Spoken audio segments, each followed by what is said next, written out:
Comment down below kung nagde-deworm din kayo bago mapisa yung itlog ng kalapati nyo. Ayan sila oh, ang pupogi oh. Grabe oh, sigurado yung mga parating na young bird natin mga lode, puro mga kulay ni stubborn.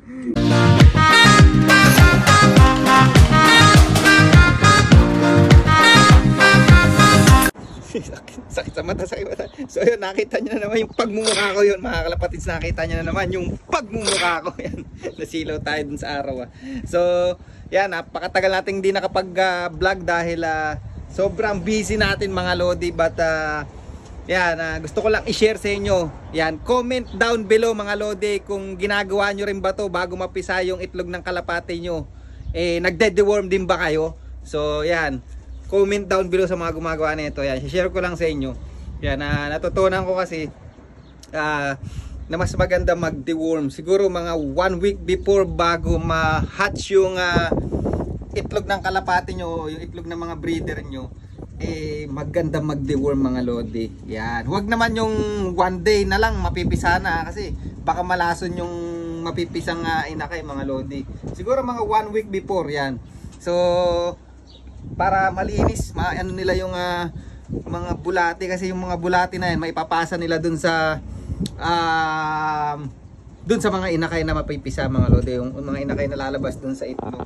So yan, hindi ko na nga pinakita pero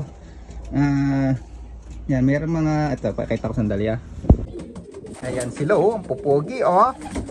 Grabe oh, sigurado yung mga parating na young bird natin mga lode, puro mga kulay ni stubborn. Ayan, mga ilang pares yan, puro mili ang natin. So ayan, yung inbred mili, sigurado isa dyan sa magiging inakay niyan mili. Kay stubborn hindi tayo sigurado dahil yung isang unang itlog ni Kim Cam hindi nagfertile, kaya tinapon ko na. At isa na lang itlog nila, hindi ko alam kung ano magiging kulay nun. Pero yung tatay ni stubborn pinarisan ko ng bago dahil pinalitan ko si Miss Consistent mga lodi. Pinalit ko tong isa, to. Ayan, yung blue bar na nasa screen. Ayan, tinatawag na nga. Ayan oh. Ayan yung mga pogi nating kak mga lodi oh. Ayan oh. Yung red checker white flight, ewan ko anong kulay anak niya, pinaris natin dito Ayan oh.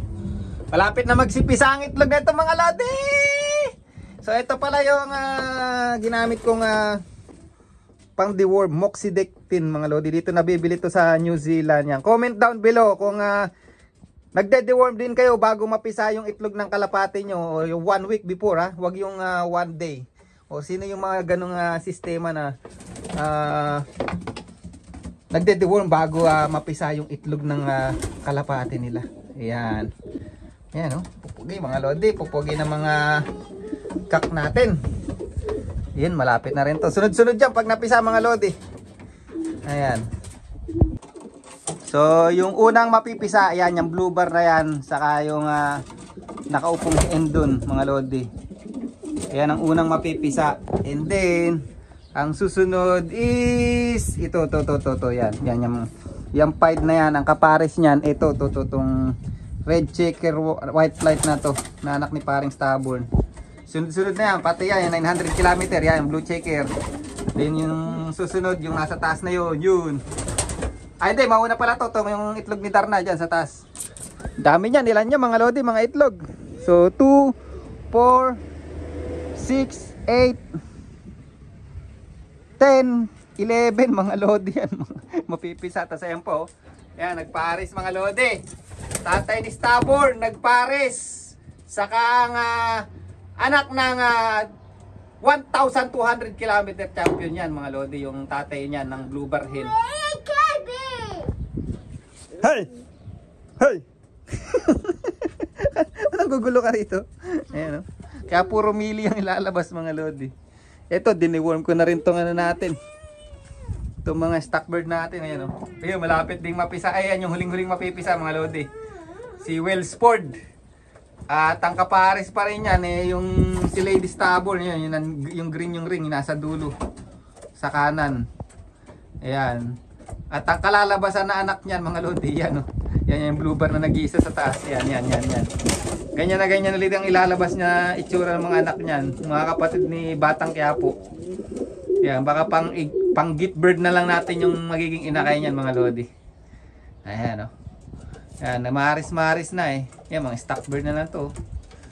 Ayan. Okay na. Ito, pogi na ng ano. Nung wasak yung pakpak na muntik na mag-champion mga lodi. Ano. Ayan siya, oh. Pogi na, oh. Ito, oh. Pwede na rin iwalay sa magulang. Ayan mga lodi. Pogi, oh. Napaka-pogi, oh. Ganda sana. Ito, siga to sa breederan mga lodi. Ayan, oh. Ayan yung mga kak natin mga lodi. Oh. Ayan yung mga kak natin, oh. Ayan. Sana magkaroon tayo ng ganyang kulay, yung medyo dark checker. Mga lodi, gusto ko ganyang kulay naman. Mukhang malalakas to sa ano na to, tong yung apo ng 11 times champion. Paring stable, no.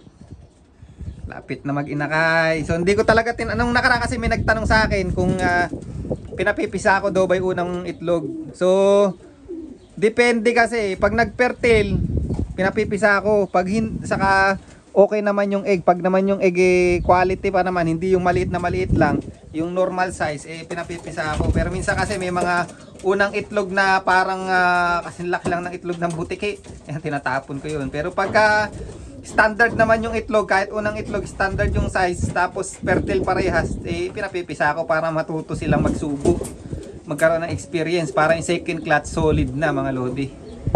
Ayan, katulad nyan mga lodi, yung finisher ng 900 km, ito yun. First time niya lang mag-itlog mga lodi, kaya lang ito kasi 2 years old na to. Yan, 2 years old na, ngayon ko lang sinubukan. Ayan, pero yung itlog niyan, quality mga lodi. Ayan, di ko na masyado ipapakita, baka may stress eh. Ayan. Pero si Kim Cam kasi bata pa yun mga lodi, yearling pa lang yun. Kaya talagang yung itlog niya hindi mo masyadong aasahan. Ganyan naman normally pagka bata yung yung hen. Kaya maganda talaga yung hen, pag magpaparis kayo, paparisan nyo ng may edad na kak. Ayan, oh. Ito, oh.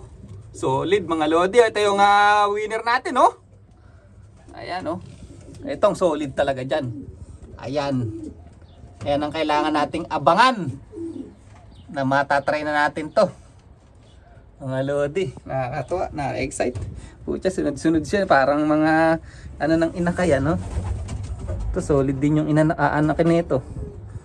Yan, sana malalakas. Malalakas sana ang ilabas. Ayan, oh.